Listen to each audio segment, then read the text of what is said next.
திமுக கூட்டணிக்கும் BJP கூட்டணிக்குமான ஒரு போட்டியாக இருக்க போகுது. அதிமுக கூட்டணி அதிமுக கூட்டணி எங்கங்க இருக்கு? நேத்து அதிமுக தலைமை அலுவலகத்துல தான் கையெழுத்தாச்சு. இப்போ பேசி முடிச்சது எங்க? டெல்லியில் அமித்ஷா வீட்டில். கையெழுத்து தான் இங்கே ஆச்சு, பேசி முடிச்சதில்ல எங்க? கூட்டணி பேச்சுவார்த்தை எங்கே நடந்துச்சு? டெல்லியில் நடந்துச்சு. யார் யாருக்கு கையெழுத்தாச்சு நேற்று? அமமுக, பாமக, பாஜக. இந்த 3 பேர் எங்கே வச்சு பேசுனாங்க? டெல்லியில் வச்சு தானே பேசுனாங்க. அமித்ஷா தானே பேசி விட்டாரு. அப்போ பேச்சுவார்த்தை நடந்தது எங்கே? டெல்லியில். அப்போ டெல்லி தானே சூத்திரதாரி.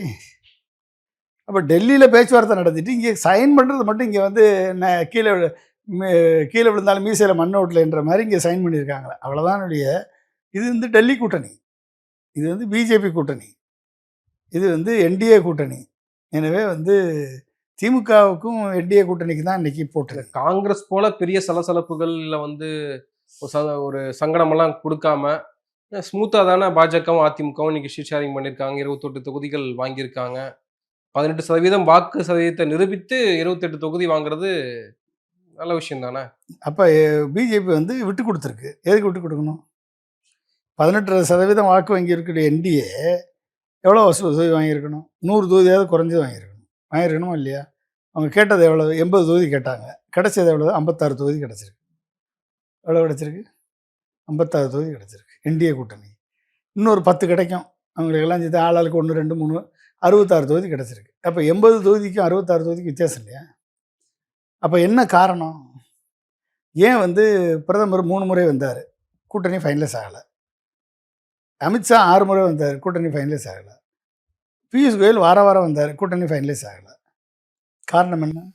டெல்லியே போய் பார்த்தாலும் எடப்பாடி கராரா இருந்திருக்காரு சீட் ஷேரிங். எடப்பாடி எப்படி கராரா இருந்திருக்காரு தெரியுமா? ஏன் எப்படி கராரா இருந்திருக்காரு தெரியுமா? ஐயா பிஜேபி தலைவர்களே, பிஜேபி ஜெயிச்சான்னா நாங்கள் ரெட்டலை ஜெயிச்சான்னா ரெண்டுமே ஒன்று தானே. நாங்கள் உங்களுக்கு விசுவாசமிக்க அடிமைகளாக எப்பொழுதுமே இருப்போம். அதனால் வந்து நாங்கள் முதல்ல ஜெயிக்கணும்னா ஏடிஎம்கே அதிக தொகுதியில் போட்டியிடணும். ஏடிஎம்கே குறைச்சிங்க அப்படின்னா நாங்கள் ஜெயிக்கவே முடியாது. நம்ம தொகுதியே, நம்ம கூட்டணியே ஜெயிக்காது. தொண்டர்கள், எங்கள் அதிமுக தொண்டர்கள் வேலை பார்க்க மாட்டாங்க கீழே. எனவே ஜெயித்த பிறகு நாங்கள் உங்களுக்கு எப்பயுமே அடிமையாக தான் இருப்போம். எனவே வந்து இப்போதைக்கு நீங்கள் பிஜேபிக்குன்னு டிமாண்ட் பண்ணாதீங்க. பிஜேபி எம்எல்ஏவாக இருந்தாலும் ஒன்று தான், ரெட்டலையில் எம்எல்ஏவாக இருந்தாலும் ஒன்று தான், 2 பேருமே நாங்கள் உங்களுக்கு அடிமை தானே என்று சொல்லி டெல்லியில் போய் கன்வின்ஸ் பண்ணுறதுக்கு இவ்வளோ நாள் ஆயிருக்கு.